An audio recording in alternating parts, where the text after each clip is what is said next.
श्री स्वामी समर्थ मित्रांनो, पितृपक्षात न चुकता घरात रोज एक दिवा असा नक्की लावा, ज्याने पितर देतील भरभराटीचा आणि सुखसमृद्धीचा आशीर्वाद. मित्रांनो, पितृपक्ष म्हणजे काय? मित्रांनो, भारतीय संस्कृतीत पितृपक्ष म्हणजे अत्यंत महत्त्वाचा आणि पवित्र काळ. याला श्राद्ध पक्ष असंही म्हणतात.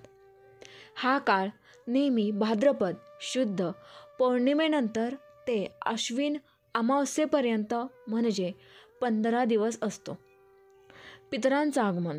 या काळात आपले पूर्वज जे आता आपल्यात नाहीत ते पृथ्वीवर येतात असं पुराणांमध्ये सांगितलं आहे. ते आपल्या वंशजांकडे पाहतात, त्यांच्याकडून अपेक्षा ठेवतात.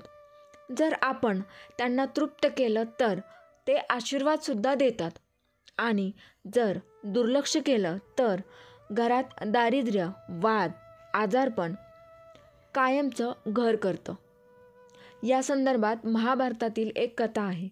महाभारतात कर्ण याला मृत्यूनंतर पितृलोकात गेल्यावर सोनं चांदी मिळत होतं, पण अन्न मिळत नव्हतं. त्याने यमराजाला विचारलं, माझ्या आयुष्यात मी नेहमी दान केलं, मग मला अन्न का मिळत नाही? तेव्हा यमराज म्हणाले, तू सोनं चांदी दागिने वाटलेस, पण पितरांच्या स्मरणार्थ अन्नदान केलं नाहीस.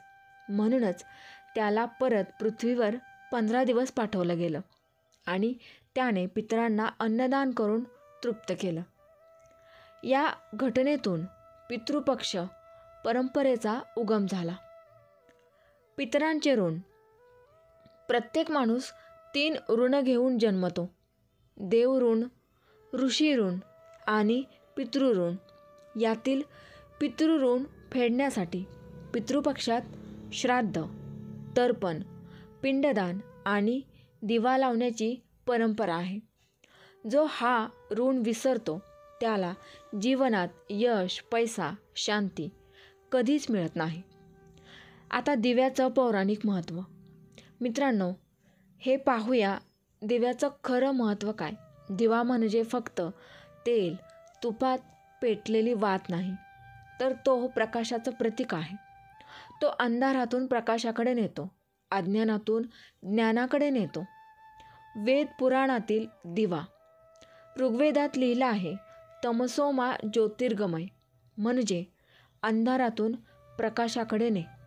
दिवा हा फक्त घर उजळवत नाही, तर आपल्या मनाचाही अंधार घालवतो. पुराणांमध्ये दिवा हा देव, ऋषी आणि पितर यांच्याशी संवाद साधण्याचं साधन मानलं आहे. पितृपक्षात याच दिव्याचं स्थान. पितृपक्षाच्या काळात दिवा लावणं म्हणजे पूर्वजांना मार्गदर्शन करणं. ते आपल्याकडे येतात, पण त्यांना प्रकाशाची गरज असते. म्हणून दिवा हा त्यांच्या आत्म्याला शांती आणि समाधान देतो. घरात लावलेला दिवा म्हणजे पितरांसाठी दीपदान आहे. याचा गरुड पुराणातील उल्लेख असा आहे. गरुड पुराणात लिहिलं आहे की पितृपक्षात लावलेला तुपाचा दिवा पूर्वजांना प्रकाश देतो आणि त्यांचा राग शमवतो. हा दिवा लावणाऱ्या व्यक्तीच्या घरात आयुष्यभर पितरांची कृपा राहते. या संदर्भातील कथा. दिव्याचं चमत्कारी फळ. एकदा एका ब्राह्मणाच्या घरी सतत दारिद्र्य होतं. त्याने पंडितांच्या सांगण्यावरून पितृपक्षात रोज दिवा लावायला सुरुवात केली. 15 दिवसांनी घरात चमत्कार झाला. वाद मिटले, आजारपण कमी झालं आणि अचानक पैशांचा ओघसुद्धा सुरू झाला. त्यानंतर तो ब्राह्मण म्हणाला, हा दिवा म्हणजे पितरांची कृपा मिळवण्याचा खरा मार्ग आहे. दिवा म्हणजे लक्ष्मीचं आसन. दिवा लावल्याशिवाय कुठलीही पूजा पूर्ण होत नाही. पितृपक्षात दिवा लावणं म्हणजे लक्ष्मी मातेला आसन देणं. आणि लक्ष्मी स्थिर झाली की घरात कधीच दारिद्र्य येत नाही. मित्रांनो, पितृपक्षात दिवा लावणं ही केवळ एक परंपरा नाही, तर तो आपले पूर्वज, आपली लक्ष्मी, आपली समृद्धी आणि आपलं आयुष्य उजळवणारा दिवा आहे. कोणता दिवा लावावा आणि कसा लावावा महत्त्वाचे. पितृपक्षात दिवा लावणं ही एक अत्यंत पवित्र परंपरा आहे, पण त्यासाठी योग्य दिवा, योग्य स्थान आणि योग्य प्रकाराने लावणं देखील खूप महत्त्वाचं आहे. दिव्याचे प्रकार. तांब्याचा दिवा सर्वात शुभ मानला जातो. तांबे हा शुद्धतेचा आणि ऊर्जा संचयित करण्याचा धातू आहे. या दिव्यात तूप टाकल्यास पितरांची प्रसन्नता दुप्पट होते. मातीचा दिवा सामान्य घरात सर्वाधिक वापरला जातो. मातीचा दिवा घरात सहज लावता येतो आणि तो अग्नीची शुद्ध ऊर्जा निर्माण करतो. पितळेचा दिवा अत्यंत शुभ, लक्ष्मीच्या स्थिरतेसाठी सर्वोत्तम. पितळ हा समृद्धीचं प्रतीक आहे. पितळ दिवा पितरांची कृपा कायम टिकवतो. दिव्यात टाकायचे तेल किंवा तूप. पितृपक्षात तुपाचा दिवा अधिक शुभ मानला जातो. तेलाचा दिवाही चालतो, पण तूप जास्त ऊर्जा निर्माण करतो. दिव्यात काळे तीळ किंवा तांदूळ टाकल्यास पितरांच्या तृप्तीला गती मिळते. दिवा लावण्याची दिशा कोणती? ईशान्य कोपरा, पूर्व, उत्तर कोपरा हा सर्वोत्तम मानला जातो. या दिशेला दिवा लावल्यानंतर घरातील नकारात्मक ऊर्जा दूर होते.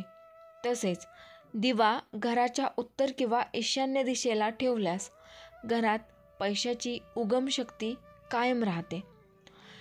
दिवा लावताना म्हणायचा मंत्र. दिवा लावताना मनोभावनेने हे म्हणावं: ओम पितृभ्य स्वधा नमः. हा मंत्र पितरांपर्यंत पोहोचतो आणि त्यांच्या आशीर्वादाला प्रोत्साहन देतो. दिवा लावताना हळूहळू आठवणी, श्रद्धा आणि कृतज्ञता मनात ठेवावी. दिवा लावताना कोणती वेळ महत्त्वाची असते? दिवा लावताना संध्याकाळ सूर्यासह दिवा लावणे सर्वोत्तम मानले जाते. दिवा किमान 1 तास विझू देऊ नये. पितरांच्या आनंदासाठी प्रत्येक दिवा 15 दिवस लावल्यास त्याचे फायदे दुप्पट होतात. दिवा लावल्यानंतर काय परिणाम होतो? मित्रांनो, दिवा लावल्याशिवाय आपली पितरपूजा अपूर्ण आहे. पितृपक्षात दिवा लावल्याने घरात होणारे बदल आश्चर्यकारक असतात. जसे की घरात शांती आणि समृद्धी येते. दिवा घरातील नकारात्मक ऊर्जांना नष्ट करतो. पितर प्रसन्न होतात आणि घरातील वाद मिटतात. तसेच घरातले वातावरणातील ऊर्जा शुद्ध होते. त्यामुळे मनशांती मिळते. आरोग्य आणि रोगप्रतिकारक शक्ती वाढते. दिवा घरात शुद्धीकरण करतो. आजारपण कमी करतो. शरीरातील नकारात्मक ऊर्जा दूर होते. त्यामुळे घरातील मुलांमध्ये मानसिक स्थिरता आणि त्यांच्या अभ्यासात प्रगती दिसते. तिसरी गोष्ट म्हणजे आर्थिक समृद्धी. दिवा पैशांचा प्रवाह वाढवतो. घरात आर्थिक संकट दूर होते. लक्ष्मी माता घरात स्थिरावते, ज्यामुळे घरातील संपत्ती कायम राहते. काही घरांमध्ये 15 दिवसातच आर्थिक स्थिती सुधारते. व्यवसायात लाभ होतो. पितरांच्या आशीर्वादाचे परिणाम. पितरांचे आशीर्वाद घरात टिकतात. त्यामुळे पूर्वजांच्या अपूर्ण इच्छांची पूर्तता होते. पितरांची प्रसन्नता सतत टिकल्यास घरात सुख, शांती आणि भरभराट कायम राहते. उदाहरण: चमत्कारिक घटना अशा घडतात. एका गावात एका स्त्रीने पितृपक्षात तुपाचा दिवा घरात रोज लावला आणि 15 दिवसात घरातील वाद मिटले, आजार दूर झाले आणि आर्थिक लाभ सुरू झाला. ती स्त्री म्हणाली, हा दिवा फक्त प्रकाश देत नाही, तो पितरांची कृपा घरात स्थिर करतो. मित्रांनो, पितृपक्षात दिवा लावणं फक्त परंपरा नाही, तर तो आपले पूर्वज, लक्ष्मीमाता आणि आपल्या घरातील सुख समृद्धीचा खरा मार्ग आहे.